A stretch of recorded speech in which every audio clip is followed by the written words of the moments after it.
very sorry about the screw up with the overlays before. But yeah, that was the key thing that game. Is I really think the most amazing call from Life was just to build pure mutas when he had no Ling Bane and almost no ground economy. He's just like, yeah, I'll just build a hatchery and pure mutalisks, and I'll just buy time.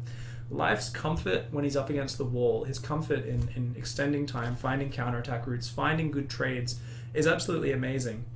And we see that throughout this series, he actually pushes Taeja to the limit, where Taeja actually makes a lot of mistakes. And this is Taeja. He's a bloody robot. This is the guy who we know as the guy who just doesn't screw up his macro. He's such a good, strong macro player. But multiple times in this series now, we've seen him float a lot of minerals, forgetting to put his extra barracks down. We've seen him leave his marine army, let it go and run off away from the Widow Mines to fight the Ling Bane and get massacred. So we've actually seen quite a few slip-ups, and that's just a testament to the amount of pressure that Life puts on a player. We've seen this in the past with players like Roro, where I remember a key game in Pro League against Marine King, where he did that same thing. He was way behind, and rather than just sitting back and trying to defend on creep, his approach was, let's keep running counterattacks in, let's keep probing. And even though I remember it was the same situation as last game, even though the Terran defends very cleanly, they get kind of hedged into their corner of the map, and behind it the Zerg spreads creep. Behind it the Zerg adds a little bit of economy. Behind it the Zerg adds on the army and the tech they need, and eventually the Terran slips up, and suddenly you get an amazing trade. You clear out a mineral line with Banelings or something like that.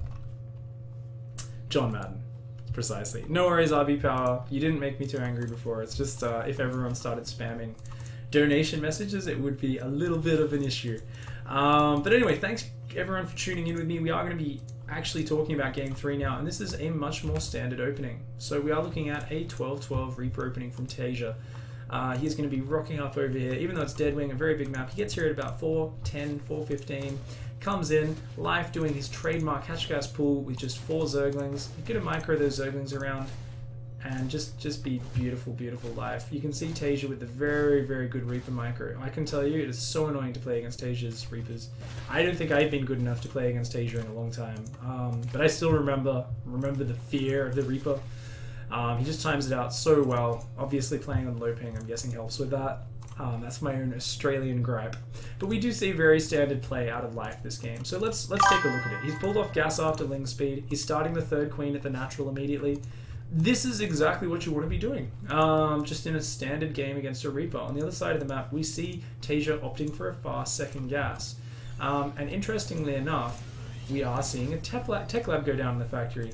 So Taeja also starting a starport, and what Taeja is going for this game is the tank drop behind the rocks, and this is a huge gamble build. Also, personally, I feel like this is an atrocious position to place it. Now, the reason for that is that there is so much dead space. An Overlord can come in from there, and even if your Marines are on the edge, it'll usually see it. Likewise, look at this Overlord here. Beautiful placement from Life, getting this Overlord. It came down to check if he was in that spawn. When it didn't see him there, it's made its way down here, and it's going to come right in where the Terran player puts their production. Now, the reason I don't like this positioning is with this build, yes, it's very timing specific, but it's also very much about doing it in a way where the Zerg doesn't see it coming. And we see he doesn't even send it into sacrifice, and he's already seeing exactly what's going on. Taeja, on the other hand, can't see that Overlord. Overlords have very long sight range. So Life's just done his standard 6-minute third. He's done his trademark I am Life. I put back on gas after that and start a 3rd gas, as well as starting 2 more queens to be super safe. And he likes to pull his 3 queens down. As soon as he sees that, we see him pump out a wave of Zerglings, drop a Spine Crawler. The Spine Crawler can reach over the rocks, so the Siege Tank has to siege further back. So if the Siege Tank sieges there, you uproot your Spine, run it backwards. The Siege Tank sieges there, you run the Spine forwards and transfuse it. But of course, he's just going to focus the rocks down as his core way of holding off this timing. If you ever see this as a Zerg, it's really quite easy to hold. And Life is following his trademark, which is, well, let's always be ready to do a Ling Bane bust. Assuming Taeja goes through with this, we are building a Baneling nest, we're massing Zerglings, we're just going up to about 40 drones. And once we deflect this attack, we are just going to be in an absolutely beautiful position. So we see Taeja sees this, he's like, oh shit, I can't go in there. And Life's already running across the map. Now, a lot of players, I know some players that do this build, they say they get a 2nd tank because otherwise they die to a counterattack. Taeja hasn't done that. Now, why hasn't Taeja done that? Because guess what? If you don't do any damage with this, and then You build a second siege tank before getting up like reactor, extra production, third command center. You are so far behind in economy, it doesn't even matter. So Taeja doing the slightly greedy follow-up, just going for 4 Hellions, and not seeing this until a bit too late. Life splitting away his units, and he's just going to roll in here. I mean, you've invested in this fast medevac, this fast siege tank and marines. They're not even at home.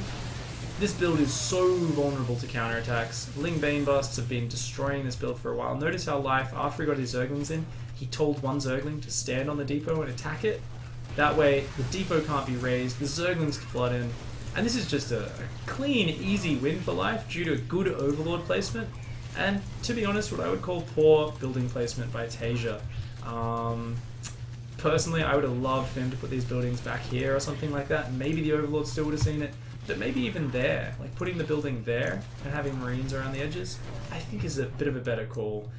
As it was, Taeja went for the kind of gambly timing-based build. Life saw it immediately off his standard opening, just capitalized and got a really easy win there. Suddenly it's 2-1 in Life's favor. Momentum is back. Momentum is back in the Zerg's favor after that early loss in game 1. So